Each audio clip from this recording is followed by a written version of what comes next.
এইবার তোমরা বাকি অংশের জন্য টেক্সট বইয়ের 72 বা 72 পেজটা ওপেন করো।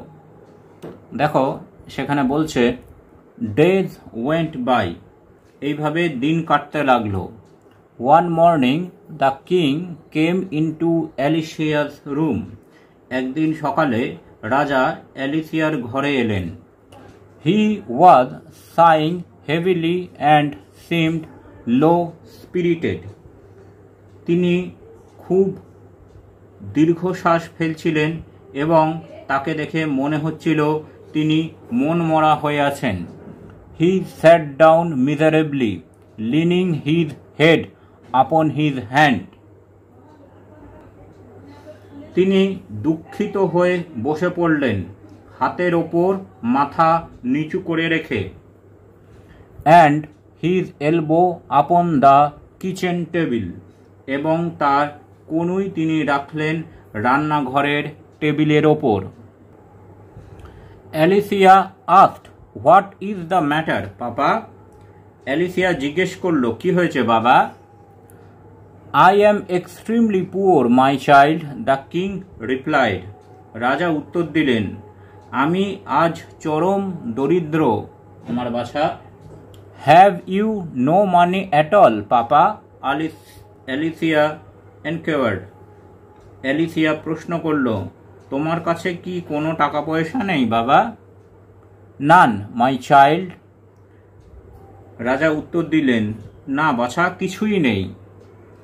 Is there no way left of getting any papa? Alicia জিজ্ঞেস করল, টাকা জোগাড় করার কি আর কোনো উপায় নেই বাবা? No way said the king, I have tried very hard and I have tried always. কোনো উপায় নেই, রাজা বললেন, আমি প্রাণপণে চেষ্টা করেছি এবং সমস্ত ধরনের চেষ্টা আমি করেছি। When she heard those last words, the Princess Alicia began to put her hand into the pocket where she kept the magic fishbone. যখন রাজা কথাগুলো শেষ করলেন এবং রাজকন্যা অ্যালিসিয়া কথাগুলো শুনল, সে তার পকেটে হাত ঢোকালো যেখানে সে সেই জাদু মাছের কাঁটাটি রেখেছিল। Papa, said she, when we have tried very hard and tried always, we must have done our very best. রাজকুমারী বলল, বাবা, যেহেতু আমরা ভীষণ চেষ্টা করেছি এবং সমস্ত রকমের চেষ্টাই করেছি, আমরা আমাদের পক্ষে যতটুকু চেষ্টা সবচেয়ে ভালোভাবে করা দরকার ছিল সেই চেষ্টাটা অবশ্যই করেছি। নো ডাউট অ্যালিসিয়া, রাজা বললেন, কোনো সন্দেহ নেই Alicia. When we have done our very best, Papa, and that is not enough, then I think the right time must have come for asking help from others. Alicia বলল, যেহেতু আমরা সব রকম চেষ্টা সবচেয়ে ভালোভাবে করেছি বাবা, এবং যেহেতু সেটি যথেষ্ট নয়, তাই আমার মনে হয় অন্যের সাহায্য চাওয়ার সঠিক সময় এখন এসে গেছে। This was indeed the very secret connected with the magic fishbone, এটি অবশ্য ছিল সেই জাদু মাছের কাঁটার সঙ্গে যুক্ত গোপন শর্ত। So she took out from her pocket the magic fishbone that had been dried and rubbed and polished till it shone like mother of pearl. তখন রাজকুমারী তার পকেট থেকে সেই মাছের কাঁটাটি বের করল, যেটি শুকনো করা হয়েছে, ঘষা হয়েছে এবং পালিশ করা হয়েছে যতক্ষণ না মুক্তোর মতো চকচক করে। She gave it a little kiss and wished it was salary day. সে কাঁটাটিকে একটি ছোট্ট চুম্বন দিল এবং চাইল মাইনের দিন আসুক।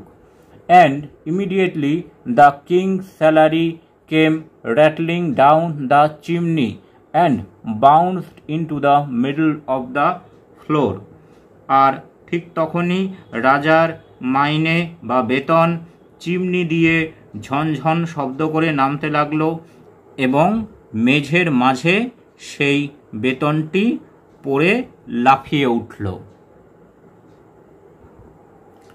Immediately afterwards, the good fairy Grand Marina came riding in a carriage drawn by 4 peacocks dressed in silver and gold.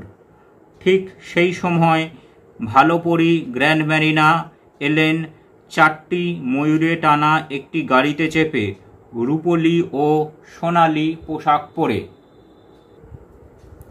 Alicia, my child, said the charming old fairy. সেই মোহময়ী বৃদ্ধ পরী বললেন, অ্যালিসিয়া সোনা আমার। হাউ ডু ইউ ডু, তুমি কেমন আছো? The princess Alicia embraced her. রাজকন্যা অ্যালিসিয়া গ্র্যান্ড ম্যারিনাকে জড়িয়ে ধরল। Grand Marina turned to the king then, I suppose you know the reason now why Alicia did not use the magic bone sooner. এবার grand Marina রাজার দিকে ঘুরলেন এবং তাকে বললেন, আমার মনে হয় তুমি এখন কারণ বুঝতে পেরেছ কেন অ্যালিসিয়া মাছের কাঁটাটি এর আগে ব্যবহার করেনি। The king made her a shy bow. রাজা লজ্জায় মাথা নত করে তাকে অভিবাদন জানালেন। It only remains, said grand Marina in conclusion.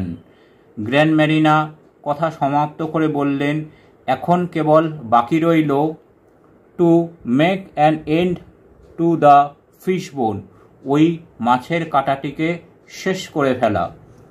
So she took it from the hand of the princess Alicia. তারপর তিনি কন্যা অ্যালিসিয়ার হাত থেকে সেই মাছের কাঁটাটি নিলেন and it was instantly grabbed by the little snapping pug dog next ডোর।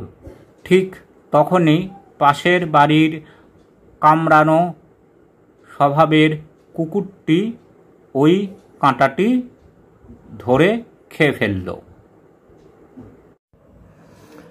এবার আমরা দ্য ম্যাজিক ফিশ বোনের যে কঠিন শব্দগুলো আছে তার অর্থগুলো একবার দেখে নিই।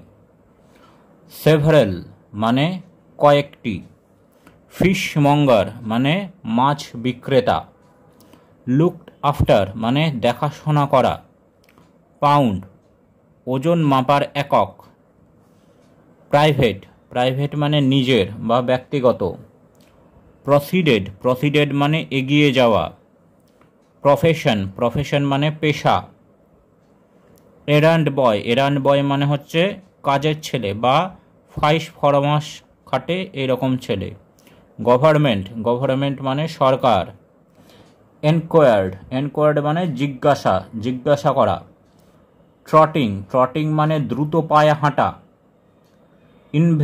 ইনভিজিবল মানে অদৃশ্য, ইনস্ট্যান্টলি মানে তৎক্ষণাৎ বা সঙ্গে সঙ্গে, শর্ট সিল্ক মানে সিল্কের কাপড়, ফেয়ারি মানে পরি,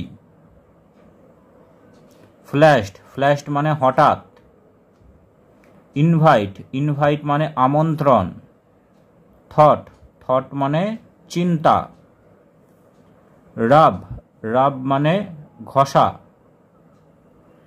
শাইন্স মানে চকচক করা, ঝলমল করা, মাদার অফ পার্ল মানে হচ্ছে মুক্ত, ভ্যানিশড মানে অদৃশ্য, সাইং মানে দীর্ঘশ্বাস ফেলা, লম্বা নিঃশ্বাস ফেলা, হেভিলি মানে নিদারুণ ভাবে, খুব, সিমড মানে মনে হলো, এলবো মানে কনুই, এনাফ, এনাফ মানে যথেষ্ট। ইমিডিয়েটলি, ইমিডিয়েটলি মানে সঙ্গে সঙ্গে। র্যাটলিং, র্যাটলিং মানে শব্দ করতে করতে। চার্মিং, চার্মিং মানে সুন্দরী। এমব্রেসড, এমব্রেসড মানে জড়িয়ে ধরল। সাপোজ, সাপোজ মানে মনে করা। বো, বো মানে মাথা নত করা। গ্র্যাবড, গ্র্যাবড মানে শক্ত করে ধরা। স্ন্যাপিং, স্ন্যাপিং মানে কামড়ায়, কামড়ায় এমন। আর পাগ ডগ, পাগ ডগ মানে এক ধরনের ছোট কুকুর। Thanks for watching this video. তোমরা ফেসবুক এবং ইমেলে কন্ট্যাক্ট করতে পারো।